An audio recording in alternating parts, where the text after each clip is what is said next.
আজ হয়তো একটা ভুল বলে ফেলছি, মিথ্যা বলে, হতেই পারে, কিন্তু লাগাতার মিশা কথা কথা বুঝছেন নি আমার কথাটা? প্রত্যেকদিন মিশা কথা, প্রতিদিন বুঝি মানুষের সুদ খায়, প্রতিদিন বুঝি ওজনে কম দেয়, প্রতিদিন বুঝি কাস্টমারের ঠকা। এটা কি মুসলমান? এ কেমন ধরনের পাপী? 30 বছর বুঝি প্রত্যেক দিন টেলিভিশন চলবে আপনার ঘরে, প্রতিদিন আপনার ঘরে নিয়ম মাফিক নাচ গান নর্তকের ছবি চলবে। আপনাদের আখিরাত নাই? আপনার বিবি বাচ্চার আখিরাত নাই?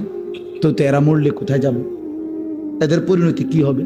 আর আমি বাবা হিসাবে, অভিভাবক হিসাবে কি দায়িত্ব পালন করলাম?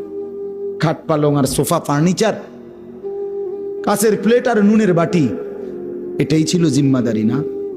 একজন মুসলমানের দায়িত্ব তার স্ত্রী সন্তানের জন্য এই শুধু খাট পালং আর সোফা ফার্নিচার ব্যবস্থা করা, এই তো না? বলেন না বাবা, বলেন তো কি দায়িত্ব ছিল?